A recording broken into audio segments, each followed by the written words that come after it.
Based on Patrick Lencioni's seminal book, The Five Dysfunctions of a Team, we'll explore how these principles apply to the unique setting of healthcare. Whether you're a physician, practice manager, or part of a medical team, understanding and addressing these dysfunctions can dramatically improve your practice's efficiency and patient care.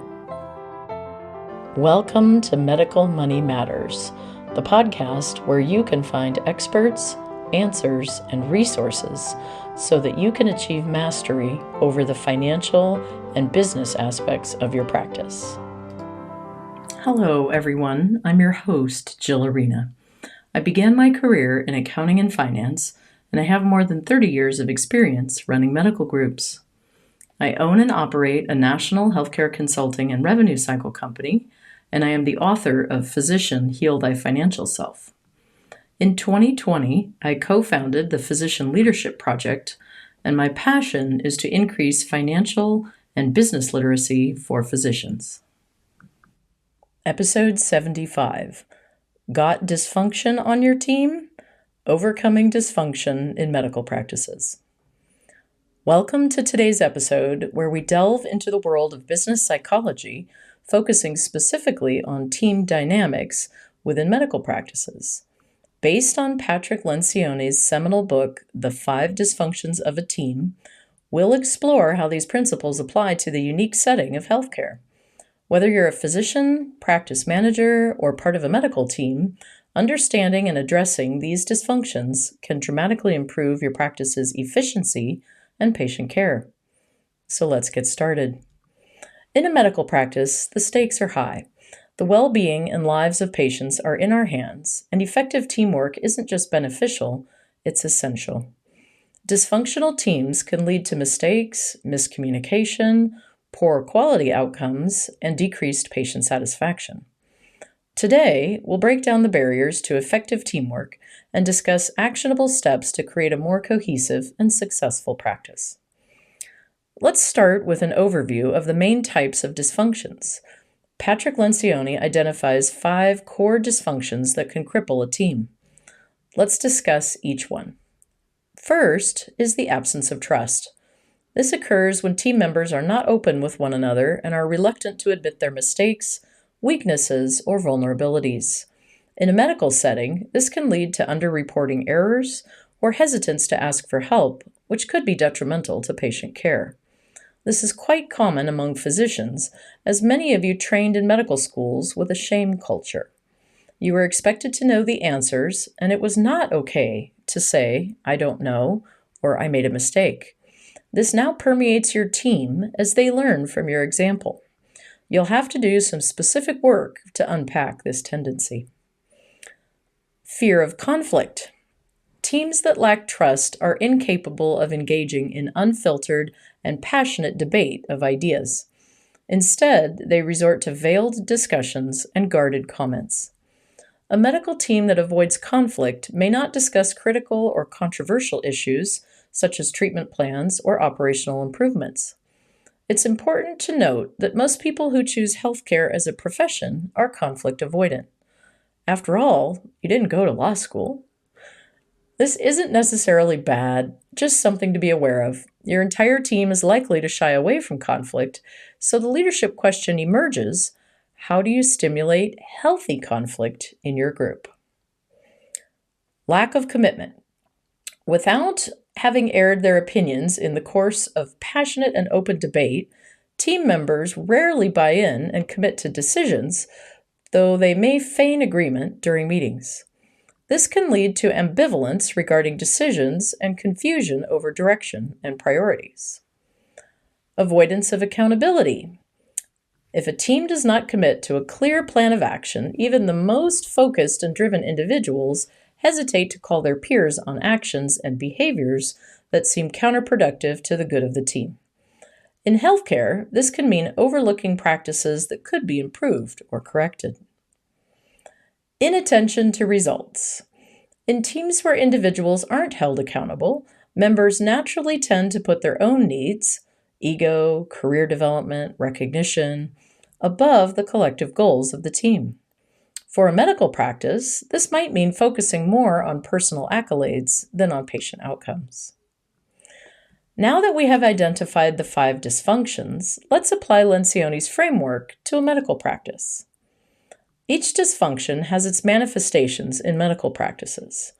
For instance, an absence of trust can be particularly hazardous where the stakes involve patient health.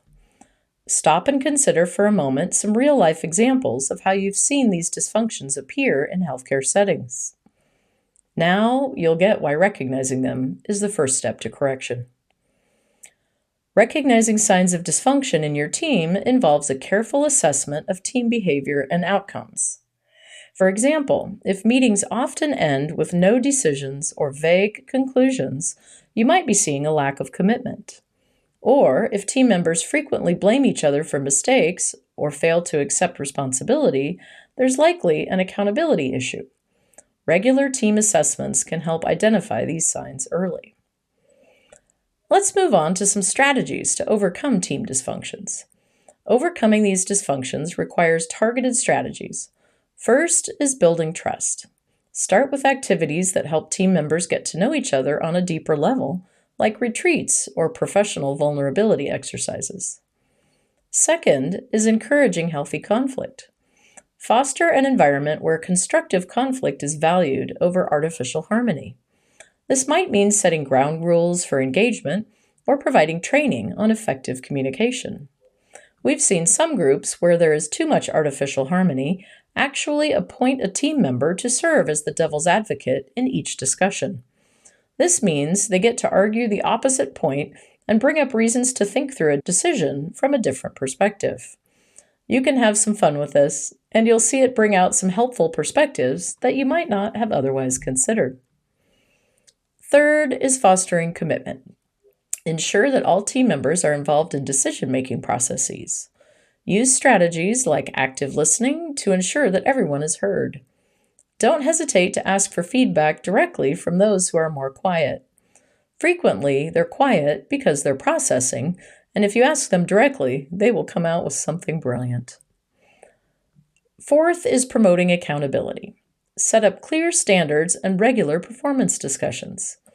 Remember our discussion about key performance indicators and developing dashboards in episode 53? All of that comes into play here. And last is focusing on collective outcomes. Align team goals with the overarching mission of patient care. Regularly revisit and reassess team goals and outcomes to ensure they are patient-centered. And don't forget to celebrate your wins. We've put a fun committee into place, and they are in charge of celebrations for our team. They have a budget to work within, and they do a great job of making sure morale is high. Now let's shift gears and talk about some action items for you to take. To start making changes, consider conducting an anonymous survey with your team to gauge the current state of affairs. Use the results to initiate open discussions during a dedicated team meeting. Commit to a plan of regular check-ins and updates on progress. Next would be to plan a retreat or perhaps a half day of team building. You can have some fun with this too. Any activity that levels the playing field a bit is a great opportunity for your team to see you as human. One of our clients had a half-day bowling party. Some of their staff were terrific at bowling, and most of the physicians didn't score well. This allows for some laughs, some camaraderie, and some fun. You'll notice a shift in the feeling in the office the following day. Today, we've covered a lot about team dysfunctions and how crucial it is to address them in medical practices. Remember, the goal isn't just to improve your team's functioning, it's to enhance the care you provide to your patients. Start by taking small steps towards recognizing and addressing these dysfunctions. If you find these challenges overwhelming, consider seeking professional training or consulting. Thank you for tuning in. We hope this episode inspires you to take a closer look at your team dynamics and make the necessary adjustments for a healthier, more productive work environment. Until next time, keep striving for excellence in patient care through better teamwork.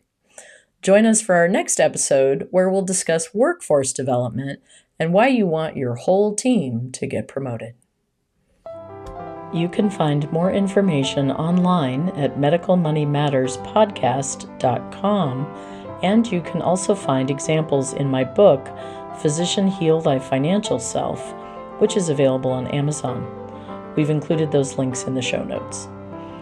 As I like to close out these podcasts, congratulations on taking the next step in your professional development and for making the commitment to learn about the financial and business aspects of your practice. I look forward to being on this journey with you, and I send you my heartfelt gratitude for all that you do for your patients all day, every day.